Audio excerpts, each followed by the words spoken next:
자, 외화자산 등 평가 차손익 조정에 대한 부분입니다. 교재 265페이지고요. 외환 차손익과 외화자산 부채에 대한 평가 손익에 대한 부분인데요. 자, 이 부분은 이제 외화 거래에 대한 종결 거래냐 아니면 평가 거래냐 관련되는 부분인데요. 외환 차손익은 종결 거래가 되겠습니다. 내국법인이 상환받거나 상환한 외화 채권, 채무의 원화 금액과 기장 금액의 차액 또는 차손을 입금 또는 송금으로 한다라는 부분이거든요. 자, 이 외환 차손익은 그러니까 법인세법 또는 기업회계에서 반드시 인식하도록 되어 있는 부분입니다.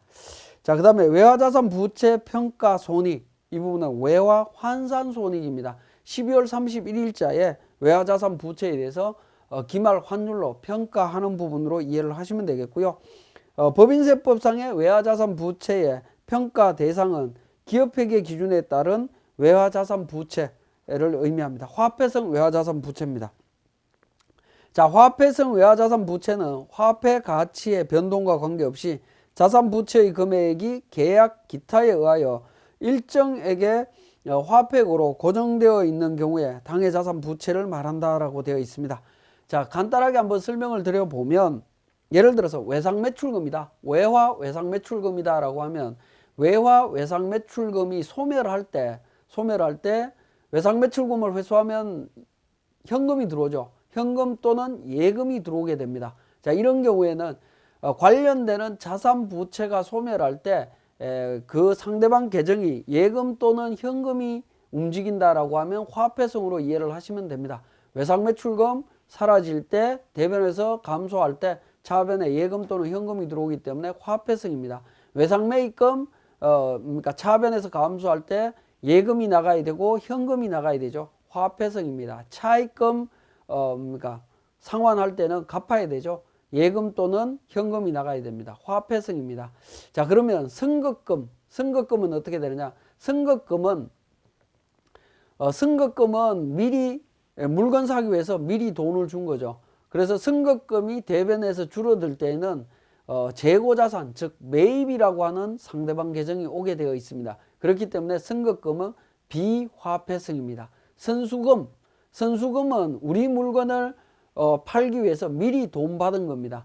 자, 그런 경우에 나중에 선수금이 감소할 때에는 매출이 발생하게 되죠. 그래서 비화폐성이다 라고 보시면 되겠습니다. 재고자산도 마찬가지로 매각을 하게 되면 그러니까 현금 예금이 들어오긴 하지만 재고자산이 감소할 때는 매출원가로 연결이 되도록 되어 있죠. 그렇기 때문에 그런 경우에 비화폐성입니다. 자, 그래서 화폐성 외화자산 부채 판단은 관련되는 계정 과목이 감소하거나 감소할 때 상대방 계정 과목이 현금 예금으로 움직이는 경우에는 화폐성으로 이해를 하시면 됩니다. 자, 그렇게 이해를 하시면 되겠고, 266페이지에 평가 방법 및 적용 환율 해서 있습니다. 평가 방법, 금융회사 이외의 법인, 일반 회사들은 어떻게 평가하느냐 하면 선택한 방법에 따라서 평가를 합니다. 1번, 그러니까 취득일 또는 발생일 현재 매매 기준율 또는 제정된 매매 기준율 등으로 평가한다라고 되어 있습니다. 즉, 매매 기준율과 기준 환율과 제정 환율로 판단해 주시면 됩니다.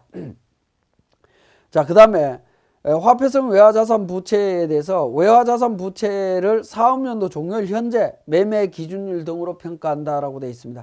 그러니까 1번과 2번은 두 개 비교하면 1번은 평가 안 하고 2번은 사업연도 말에 평가하는 겁니다. 그래서 둘 중에 하나 선택하라라고 되어 있고요.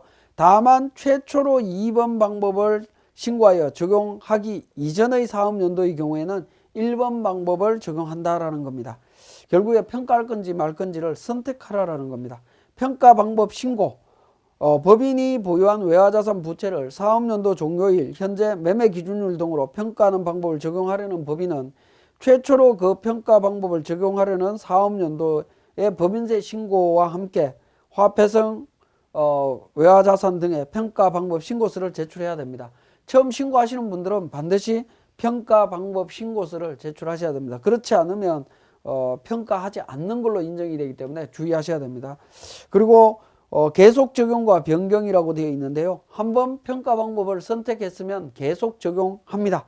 다만 이제 신고한 사업연도를 포함해서 5개 사업연도가 지난 후에는 다른 방법으로 신고를 하여 변경된 방법으로 평가할 수 있도록 되어 있습니다. 그래서 한번 평가하기로 하면 5년 동안 적용해야 된다라는 점 기억하셔야 되겠습니다.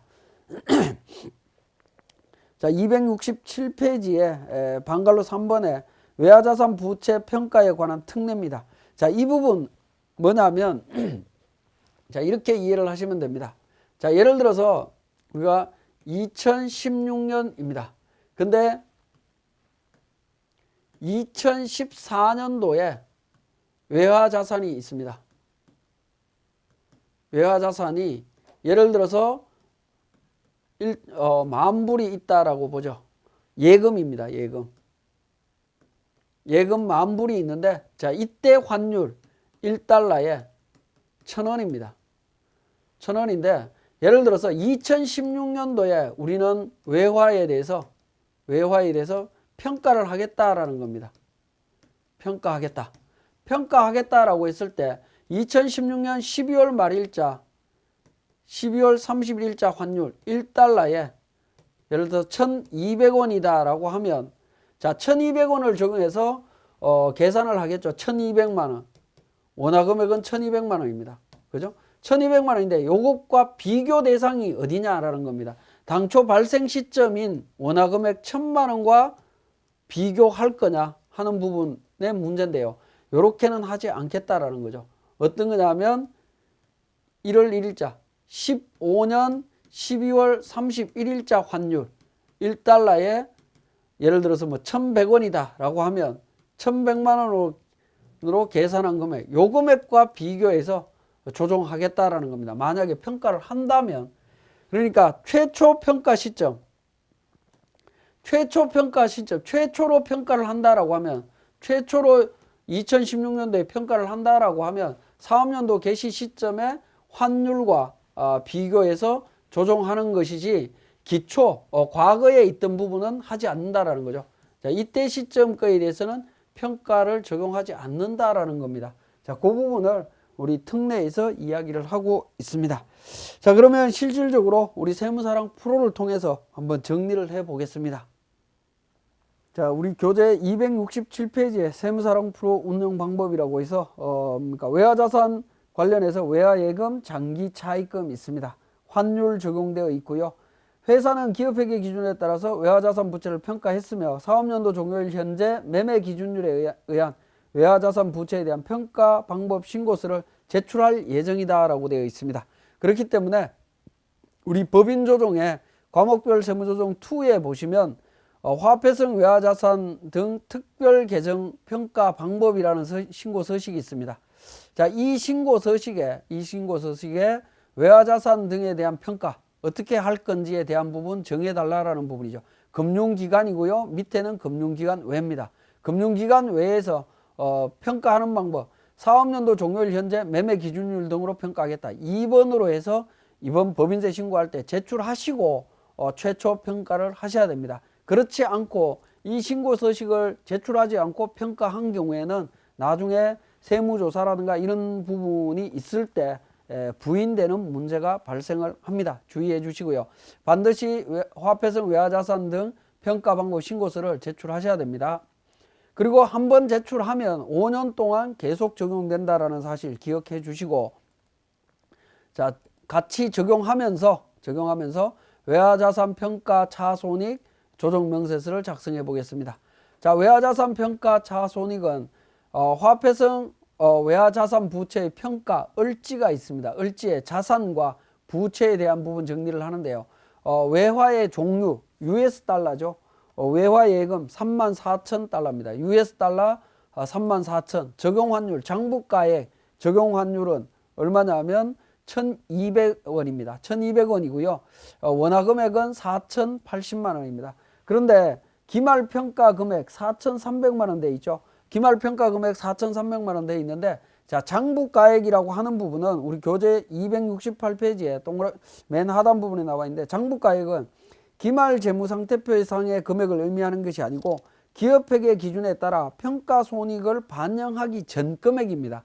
평가손익을 반영하기 전 금액, 평가손익 반영하기 전 금액인 4,080만 원을 의미한다라는 겁니다.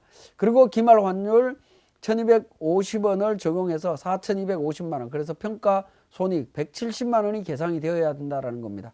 자, 부채 마찬가지로 외화금액 10만 불이고요.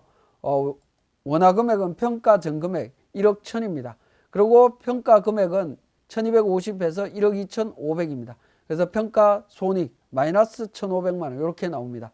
자, 이 부분을 환율 조정 차대 등 갑지로 이동을 합니다. 갑지 하단 부분에 단기 입금 해당액 마이너스 1,330만 원입니다.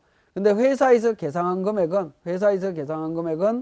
780만 원, 마이너스 780만 원을 계상을 했다라는 거죠. 그래서 차액 부분 550만 원에 대해서 추가 세무조정을 해달라고 이야기를 하고 있습니다.